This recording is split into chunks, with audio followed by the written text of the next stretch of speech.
दोस्तों आज हम लोग बात करने वाले हैं हैप्पीएस्ट माइंड टेक्नोलॉजीज के बारे में। सितंबर 20 में दोस्तों ये कंपनी आईपीओ में लिस्ट हुई थी। उस वक्त ये सिर्फ 165 रुपीज़ के आईपीओ प्राइस के साथ आई थी और अगर आप आज इसका प्राइस पूछेंगे तो 1200 के ऊपर का इसका प्राइस चल रहा है। मल्टी बैगर ये स्टॉक रह चुका है। अगर आप 1-1.5 साल में देखेंगे बहुत अच्छी रिटर्न्स इसने अपने इन्वेस्टर्स को जनरेट करके दी है। तो इस वीडियो में हम डिटेल में बात करने वाले हैं इस कंपनी के बारे में। इस काम क्या करती है ये, इसके नंबर्स कैसे हैं, फाइनेंशियली फंडामेंटली ये कैसी दिख रही है और मेरे हिसाब से आपको क्या इस कंपनी में इन्वेस्ट करते हुए किन बातों का ख्याल रखना चाहिए, इन सारी बातों पे आज हम डिटेल में बात करने वाले हैं। तो आइए दोस्तों देख लेते हैं ये वीडियो। अब दोस्तों सबसे पहले अगर हम इस कंपनी के बारे में बात करते हैं तो ये कंपनी 2011 में शुरू हुई थी। बेंगलोर में इसका हेडक्वार्टर है और इसके operations UK, US, Canada, Australia और मिडल ईस्ट में आपको देखने को मिल जाएंगे। आईटी सर्विस की कंपनी है जो अलग अलग टेक्नोलॉजीज यूज़ कर रही है। Artificial intelligence, blockchain, cloud, internet of things जैसी अलग अलग टेक्नोलॉजी ये यूज़ कर रही है। और एक अच्छी बात इस कंपनी की क्या है कि इसके जो एग्जीक्यूटिव चेयरमैन है मिस्टर अशोक सुट्टा, ये काफ़ी एक्सपीरियंस है। अगर आप यहाँ पर देखेंगे इन्होंने 15 सालों तक विप्रो के आईटी बिजनेस को लीड किया था।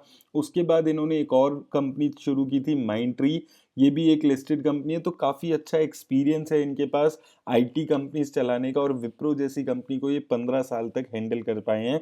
तो आपको ये चीज़ एक श्योरिटी मिलती है कि आपकी जो ये कंपनी है ये काफ़ी अच्छे हाथों में इस वक्त है। थोड़ी और डिटेल में इसके बिजनेस को अगर हम समझे तो ये 3 टाइप के मेजर कैटेगरी के बिजनेस यहाँ पर प्रोवाइड करती है। पहला है डिजिटल बिजनेस सर्विसेज, देन है प्रोडक्ट इंजीनियरिंग सर्विसेज और तीसरा है इंफ्रास्ट्रक्चर एंड मैनेजमेंट सर्विसेज।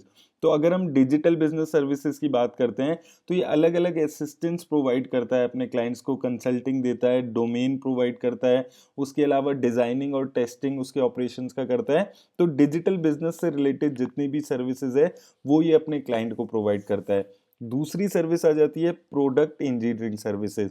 ये हेल्प करती है किसी भी बिजनेस को डिजिटली ट्रांसफर करने का, प्रोडक्ट्स को देखने का और अलग अलग टाइप की वहाँ पर स्कीम्स लाने का। ये सारे बिजनेस हैंडल करती है ये इनकी प्रोडक्ट इंजीनियरिंग सर्विसेज के अंदर। तीसरा इनका जो कैटेगरी है वो है इंफ्रास्ट्रक्चर एंड मैनेजमेंट सर्विसेज। यहाँ पर ये क्या करते हैं, यहाँ पर ये मॉनिटर करते हैं, अलग अलग एप्लीकेशंस बनाते हैं अपने क्लाइंट्स के लिए, उनका जो डिजिटल इंफ्रास्ट्रक्चर है उसको भी मेंटेन किया जाता है। दोस्तों इसके बिजनेस को एक सिंपल लैंग्वेज में अगर आप समझेंगे तो ये अलग अलग टाइप की आईटी सर्विसेज क्लाइंट को प्रोवाइड कर रहे हैं।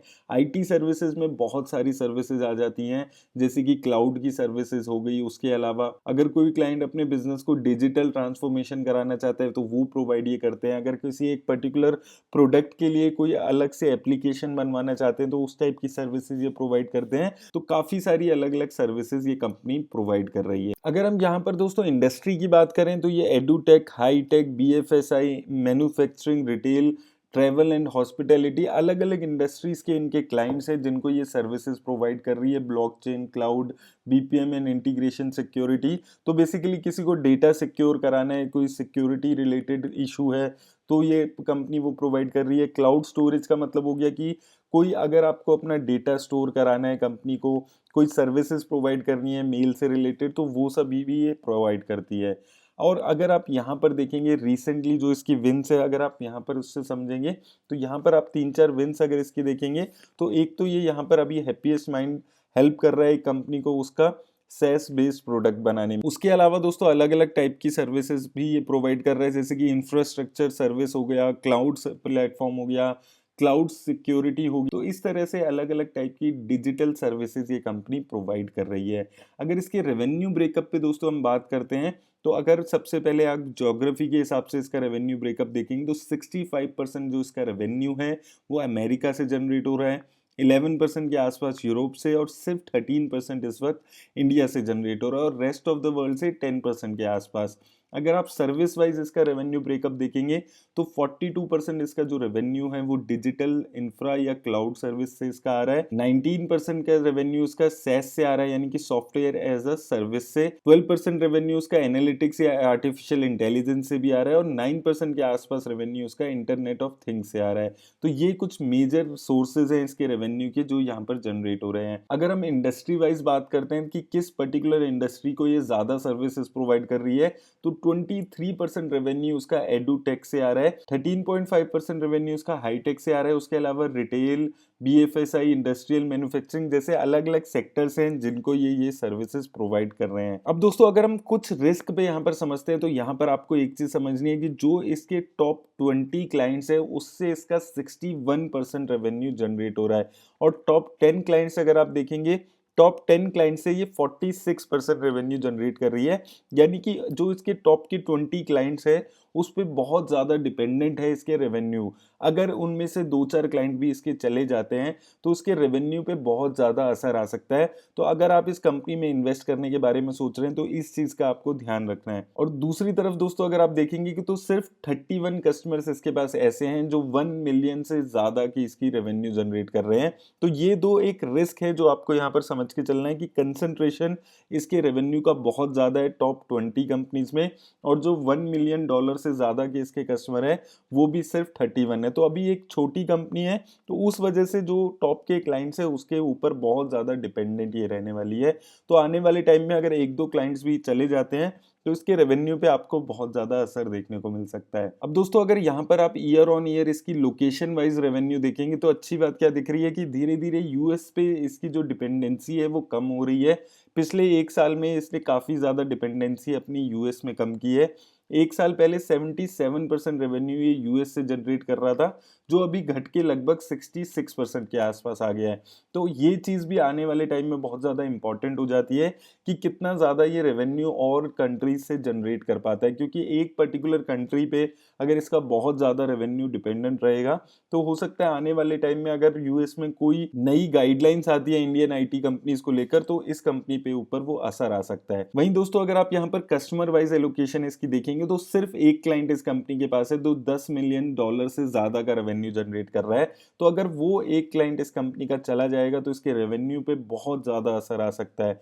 उसके अलावा अगर आप देखेंगे 5 से 10 मिलियन में भी सिर्फ 6 क्लाइंट्स यहाँ पर हैं। तो वो चीज़ आपको यहाँ पर समझनी है अगर आप इसमें इन्वेस्ट कर रहे हैं कि कंसंट्रेशन बहुत ज़्यादा टॉप 10-20 कस्टमर्स पे इसका रहता है, क्योंकि एक नई कंपनी है, एक छोटी कंपनी है आईटी की, तो कुछ क्लाइंट्स पे इसका डिपेंडेंसी बहुत ज़्यादा है। ऐसा नहीं है कि बहुत ज़्यादा क्लाइंट्स इसके पास हैं, कुछ क्लाइंट्स हैं जो बहुत अच्छा रेवेन्यू जनरेट कर रहे हैं। तो अगर उन क्लाइंट्स में से 2-4 क्लाइंट भी चले जाते हैं तो इस कंपनी के ऊपर बहुत ज़्यादा असर उसका होने वाला है। अब दोस्तों अगर इसके फाइनेंशियल्स में हम यहाँ पर बात करते हैं तो अगर आप इसका प्रॉफिट आफ्टर टैक्स देखेंगे तो फाइनेंशियल ईयर 20 में इसका जो प्रॉफिट था वो 7,000 लैक्स के आसपास था। वहीं अगर आप 21 में देखेंगे तो ये 16,000 लैक्स के आसपास हो गया है, यानी कि डबल से भी ज़्यादा ग्रोथ इसने अपने प्रॉफिट आफ्टर टैक्स में 1 साल में दिखाई है। हुआ ये होगा दोस्तों कि 1 साल में इसका 1-2 जो अच्छे क्लाइंट्स है, बड़े क्लाइंट्स इसने कैप्चर किए होंगे, उसकी वजह से यहाँ पर इसके प्रॉफिट में बहुत अच्छी ग्रोथ देखने को मिल रही है। उसके अलावा 2-3 चीज़ें हैं जो यहाँ पर आप देख सकते हैं। एक तो इसके जो फाइनेंस कॉस्ट है वो काफ़ी कम हो गई है, यानी कि इस कंपनी की धीरे धीरे जो बोरोइंग्स है वो कम हो रही होगी। तो आप देखेंगे फाइनेंशियल ईयर 21 में जो इसकी फाइनेंस कॉस्ट है वो 700 लाख के आसपास है, वहीं फाइनेंशियल ईयर 20 में ये 800 करोड़ के आसपास थी और 19 में ये 1600 करोड़ के आसपास थी। तो कंसिस्टेंटली जो इसकी फाइनेंस कॉस्ट है वो यहाँ पर 19, 20, 21 को अगर आप देखेंगे कम होती हुई दिख रही है। उसके साथ साथ जो इसके एक्सपेंसेस हैं, यहाँ पर आप SG&A एक्सपेंस देखेंगे वो भी लगातार इस कंपनी ने कम किए हैं, तो उसकी वजह से इसके प्रॉफिट में काफ़ी अच्छी ग्रोथ देखने को मिल रही है। और यहाँ पे दोस्तों अगर आप इसके ऑपरेटिंग मार्जिन देखेंगे तो कंसिस्टेंटली ये ऑपरेटिंग मार्जिन पिछले 5-6 क्वार्टर से 20% के ऊपर यहाँ पर इसका चल रहा है। तो ये एक काफ़ी अच्छी पॉजिटिव बात इसके लिए दिख रही है। EPS इसका लगातार ग्रो हो रहा है, 3 के आसपास इसका EPS अभी रिसेंट में आ चुका है। इसकी अगर हम ग्रोथ देखें, सेल्स की ग्रोथ देखते हैं तो 20% की ग्रोथ इसने 3 सालों में और 5 सालों में 17% की ग्रोथ दिखाई है।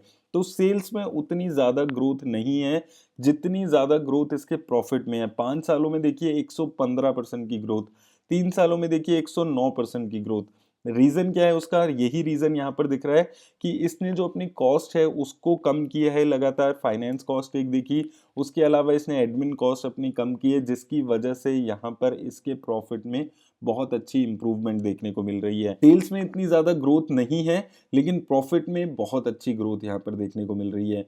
तो ज़रूरी है इन्वेस्टर्स के लिए कि इसकी सेल्स में भी ग्रोथ उसी लेवल पे देखने को मिले, ताकि लॉन्ग टर्म में इसकी जो ग्रोथ है प्रॉफिट की वो भी ऐसे ही ग्रो हो पाए। अब यहाँ पर दोस्तों आप देखेंगे इसके मार्च 20 में नेट प्रॉफिट 73 करोड़ के आसपास था, जो कि इस मार्च में 162 करोड़ के आसपास हो गया है। हालांकि रेवेन्यू में बहुत ज़्यादा ग्रोथ नहीं है, लेकिन नेट प्रॉफिट में बहुत ज़्यादा ग्रोथ है।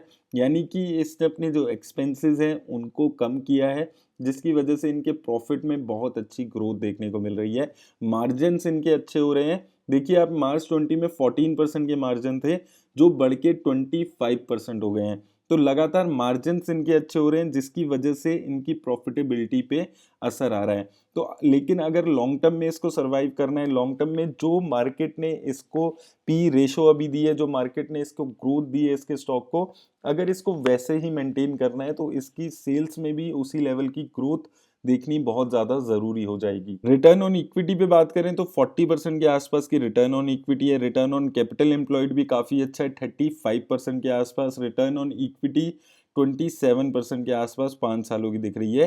तो काफ़ी अच्छा यहाँ पर इसके जो नंबर्स हैं, जो इसके फंडामेंटल्स हैं वो दिख रहे हैं, और ज़्यादातर पिछले 2 सालों की जो इसकी ग्रोथ है वो बहुत ज़्यादा दिख रही है। ईयर ऑन ईयर भी काफ़ी इंप्रूवमेंट है, लेकिन पिछले 2 सालों में जो इसने प्रॉफिट में ग्रोथ आई है उसकी वजह से इसके शेयर प्राइस में इतना ज़्यादा उछाल आया है। लेकिन अगर आप स्टॉक प्राइस देखेंगे तो पी काफ़ी इसका महंगा है, 114 के आसपास चल रहा है। यानी कि स्टॉक प्राइस अभी ऐसा हो चुका है कि सारी चीज़ें प्राइस्ड इन इसके स्टॉक में हो चुकी है। आप अगर यहाँ पर और आईटी सर्विसेज की देखेंगे तो पी रेशो काफ़ी कम है in comparison to Happiest Mind. Happiest Minds की 114 के आसपास पी रेशो चल रही है। तानला प्लेटफॉर्म्स भी एक अच्छी कंपनी है, सिर्फ 59% के आसपास की पी है।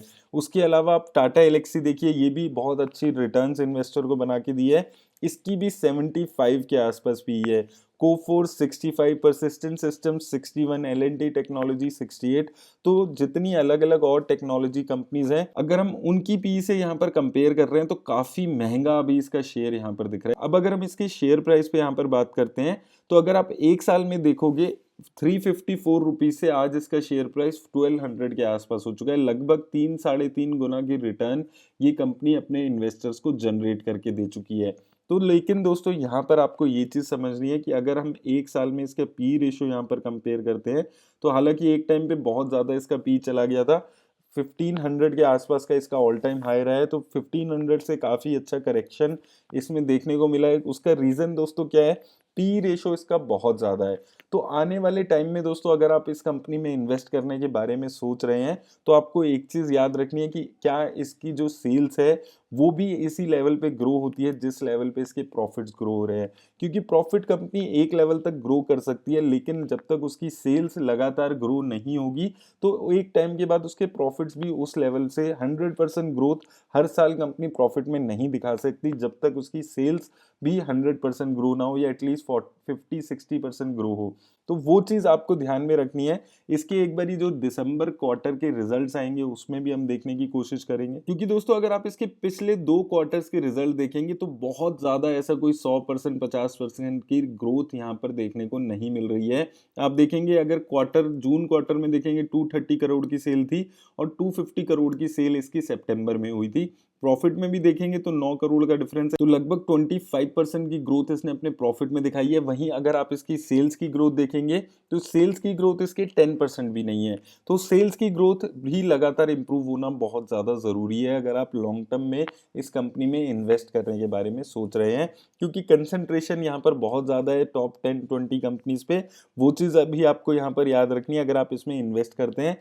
काफ़ी ज़्यादा पी रेशो इसका भी हो चुका है, 114 के आसपास का पी रेशो चल रहा है। वो चीज़ भी आप इसमें याद रखिए अगर आप अब इसमें एंट्री के बारे में सोच रहे हैं। अगर आप ऑल टाइम हाई से देखेंगे तो 15-20% अच्छा करेक्शन यहाँ पर देखने को मिल चुका है।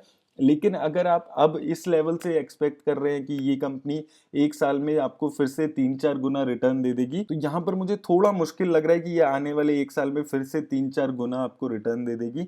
तो वो सारी चीज़ें समझकर आप इस कंपनी में इन्वेस्ट करें। कंपनी वाइज काफ़ी अच्छी कंपनी है, बिजनेस अगर आप देखेंगे काफ़ी अच्छा है, लेकिन वो सारी चीज़ें इसका जो शेयर प्राइस है उसमें प्राइस दिन हो चुकी है अभी, और इसके अलावा काफ़ी कंपनीज हैं जो अच्छे प्राइस पे दिख रही है। तो अगर आप थोड़ा बहुत प्रॉफिट कमाना चाहते हैं तो आप इस कंपनी में मेरे हिसाब से इन्वेस्ट कर सकते हैं। मेरी तरफ से दोस्तों आज इतना ही। उम्मीद करता हूँ इस वीडियो से आपको हेल्प मिली होगी। हेल्प मिली है तो इसको लाइक और शेयर ज़रूर करें। धन्यवाद।